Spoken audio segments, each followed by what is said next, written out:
1인당 질문 2개까지 들어갑니다. 질문하실 분. 우리 참 강의가 좋은 게 많이 나오는데 질문하시는 분이 거의 없어요. 그게 좋은 게 아니라니까 질문하세요. 의무적으로 시킬까요 그럼? 아니 그건 맞아요. 질문하실 분 1인당 2개까지 가능합니다. 한 사람에 하나씩 말씀하시라 그래야 되겠죠. 질문이 없으면 생각하는 동안 제가 질문까지 하겠습니다.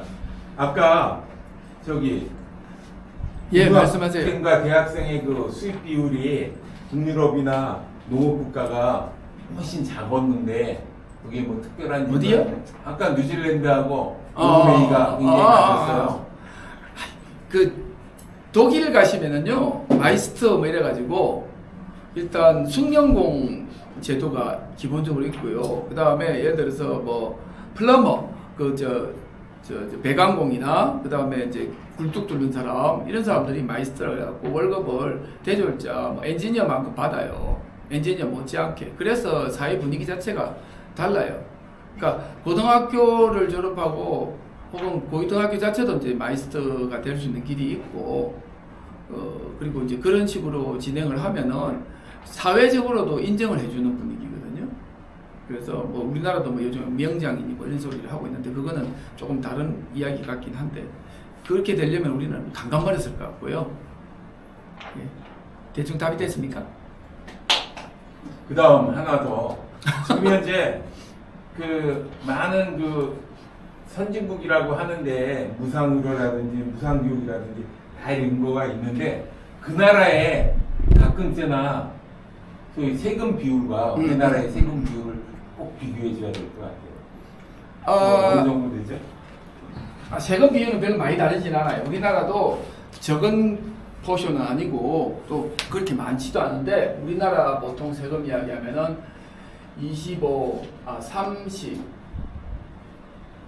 30인가? 30, 25. 소득세가 우리나라 소득세가 전체 세수의 25%, 법인세가 25%, 그 다음에 소비세가 거꾸로 썼나? 제가 본 건 그 아니 기다려보세요. 제가 한번 이야기해 볼게요. 이런 식으로 구성되어 있거든요. 대략. 그래서 이 부분을 제외하면 나머지는 전부 다 그냥 노동자들이 내는 거죠. 그렇죠? 근데 이 비율은 비슷해요. 이게 우리나라도 뭐 실제 세금 부담률이 한 25% 정도 된다라고 하는 게 OECD 기준으로 해서 그렇게 많이 차이가 안 나요. 그 부분은. 대략. 그리고 이제 진짜 문제는 아까 나중에 이제 이야기를 하겠지만 일본 같은 경우는 좀 낮아요. 일본은 저 예산이 지금 우리나라뿐만 아니라 우리나라보다 참 미국, 일본 이런 나라가 지금 재정적자 상황이잖아요. 그렇죠? 재정적자 상황의 핵심적인 요게 적게 들어와서 그래요. 요게 많이 적게 들어와요. 답이 됐나 모르겠다. 질문하신 거는 네. 소득 대비 자기 소득 대비 세금 비율이라고 하는 소득 대비 그거는 우리나라가 저소득일 때 세금을 훨씬 다른 나라보다 적게 내요. 이거는 다른 나라에는 공제 비율이 우리나라보다 훨씬 적어요. 우리나라 공제 비율이 엄청나게 높아요. 연봉 3천만 원이면 거의 소득 안 내요. 3%인가 내나? 그럴 거야. 근데 연봉 3천원 그 정도 내는데 연봉 3억이 되면은 어느 정도 내느냐면은 거의 40% 정도 내요. 우리나라. 미국은 캐나다는 50% 내요. 미국은 한 25% 내고요. 미국도 40% 이상. 아니요, 25%. 우리나라는 근데 이제 줄였어요. 그 과세원이 예. 제대로 발굴이 덜 돼 있잖아요. 아까 말했던 이런 식이죠. 그러니까 저거 말고도 그 소위 말하는 세금 안 내는 경제. 그렇죠. 그게 너무 많죠. 크잖아요. 그러니까 그 부분을 좀 더 해서 그거는 우리보다 아까 여기 말했잖아요. 일본이 더한 거야.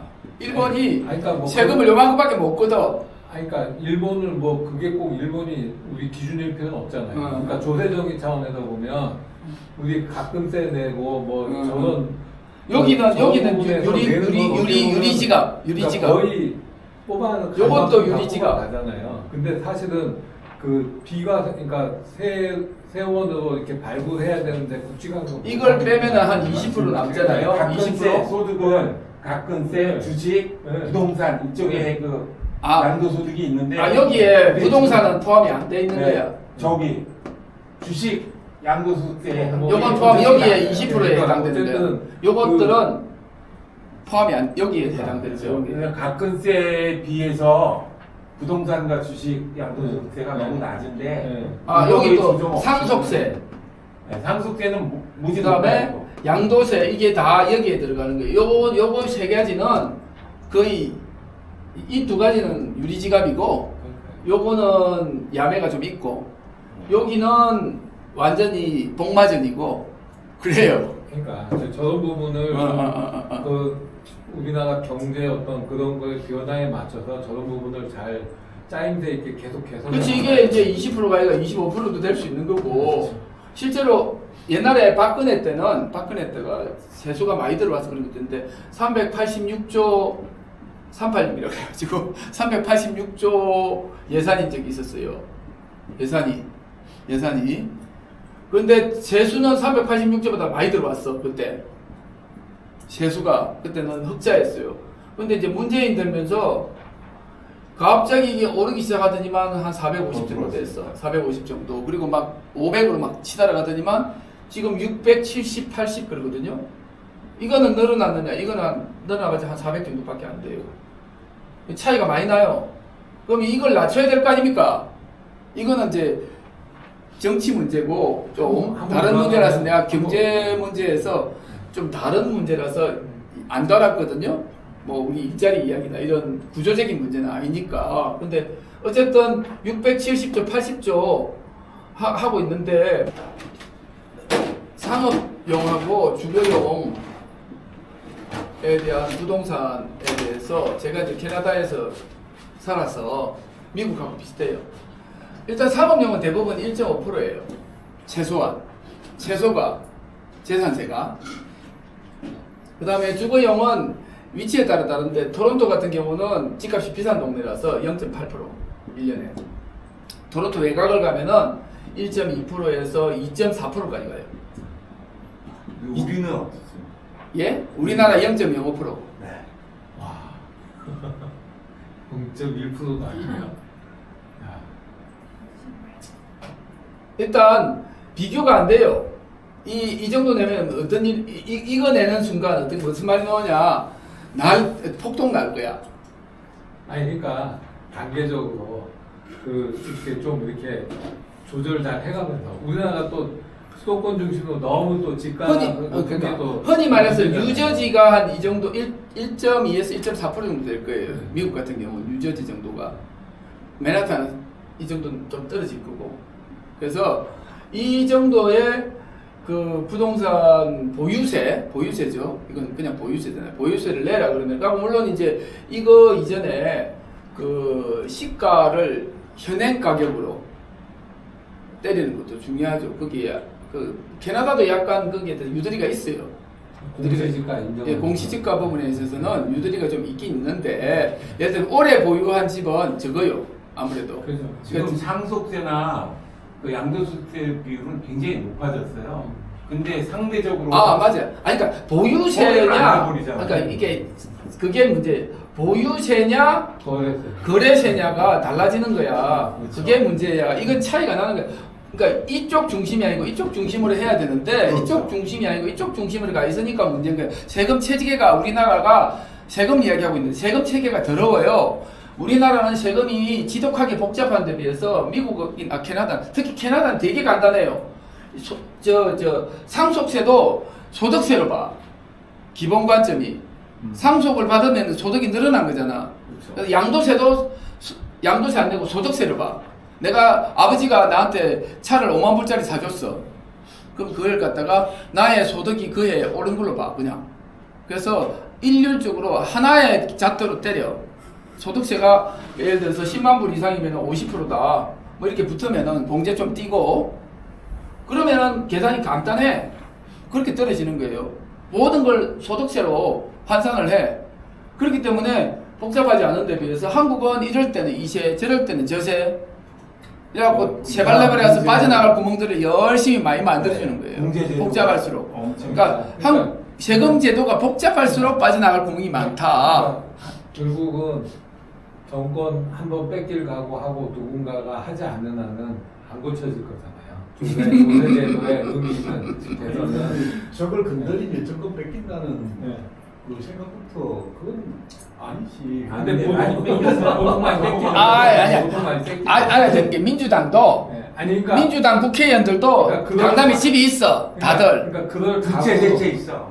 강남에 다들 집이 있어. 나는 나는 집이 없지만 선배님 집이 없지만 강남에 집 있는 사람은 그러니까요. 아니 저 법 만든 원래 집이 없어요. 법 만든 아, 죄송합니다. 사람들이 다 그런 식으로 다 계층적 이해가 다 그렇죠. 그렇게 돼 근데 지금 그러니까 자꾸 부동산으로 몰리는 거예요. 그래서 거기 하나 갖고 있으면 그죠. 계속 올라가잖아요.